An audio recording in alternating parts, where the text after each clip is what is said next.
What is up, Rad Potential YouTube, and welcome to today's RADformational video.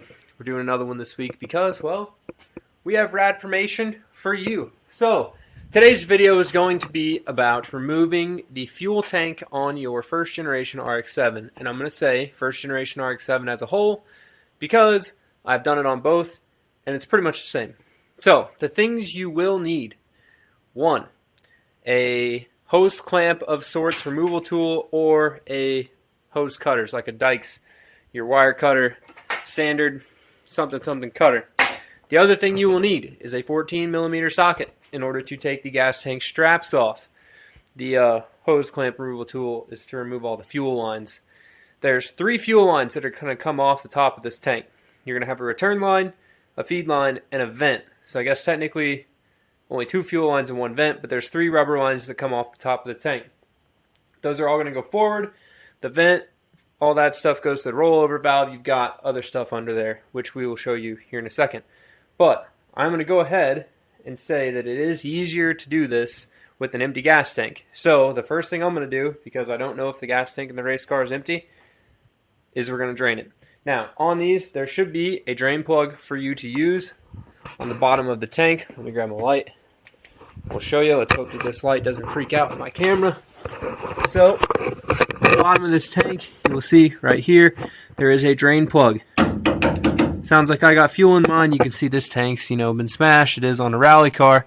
So, I'm going to go ahead right there. I'm going to pop that drain plug out, drain the fuel out into one of my gas cans. And while that's going on, I'll get this car jacked up in the air, and we will drop this gas tank out.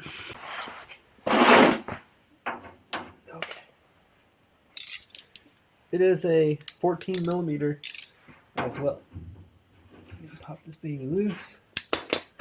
Now, ideally, there is less fuel in this tank than what my drain pan holds. But we will find out, I guess. Got another drain pan, just in case.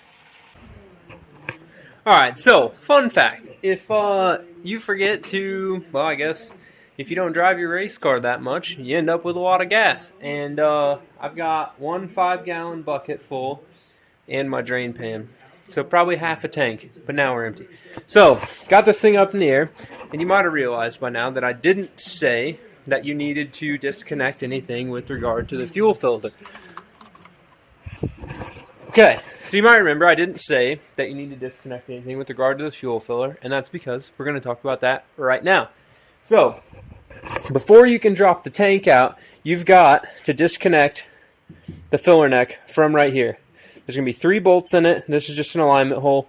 I've got the whole thing taken apart because we're stripping this car to repaint it. So, you've got to disconnect that. Here's your bolts. This little plate comes off. Take the cap off. Now, up in here, behind this panel, okay, I'll link a video that shows how to change or replace your fuel sending unit and your gauge, okay? I'll link a video for that right up here. Now, go watch that video. It'll show you how to disconnect the fuel sender. It's one wire. You can reach up there and get it. That'll all stay in the tank. You drop the tank out. I would recommend dropping the tank if you're going to replace that sender. Although sometimes if your car isn't rusty, it will come apart. So now that we're under here, I'm going to show you the fuel lines and all that stuff. So up in here, you can see we've got the fuel lines. Right to your right, you're going to see the 3 lines coming over the top of that panel here. So this big 1/2-inch line, this line right here, and this line right here. Those 3 lines go to the tank, okay? You're going to have to disconnect those 3 lines from up here. So, little hose clamp guy, little hose clamp guy, little hose clamp guy. In my case, for this particular car, I'm going to replace every inch of these lines, so I'm going to cut them. That's up to you. You can do it however you like, but I'm going to go ahead and cut the lines. Here is fuel filter here. This is a stock GSLSE fuel filter, and then you have the fuel pump right there. So that's basically the gist of that. Here's the bottom of this car before I tear it all the rest of the way apart and flip it upside down. So basically, in order to also remove the tank, which is what we're here for, that bolt right there above the light, the other bolt above the light will release these two straps. The tank will literally fall down. It does make it a lot easier to go ahead and disassemble and remove all of these little sheet metal pieces. They're just 10mm screws. Most likely you will break every single one of them when you take it apart. So I'm going to go ahead and do that, and I'll show you guys. We'll be dropping the tank here in a second. It was the weakest streak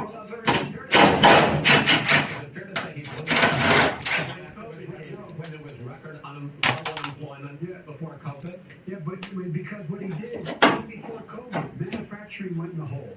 Manufacturing went in the hole. Excuse me, Chris. Number two. Chris, number two. They said it would take. No, you're right. Chris. They said it would take a miracle to bring back manufacturing. I brought back 700,000 jobs. They brought back nothing. They gave up on manufacturing. Standard fare. I'm the guy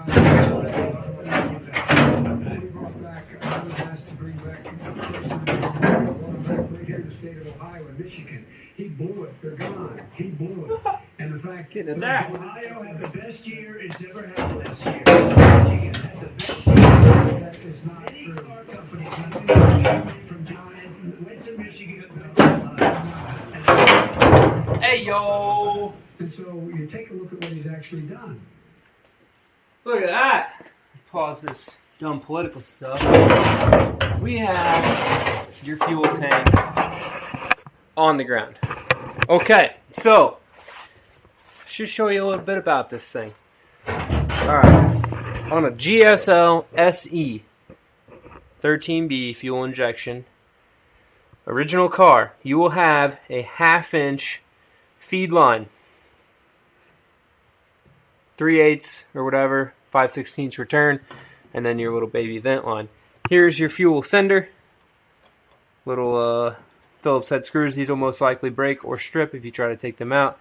We'll be cleaning and fixing all this. Here's one of your tank vents right here to this guy to help so when you're putting fuel in, it can breathe fuel back past it.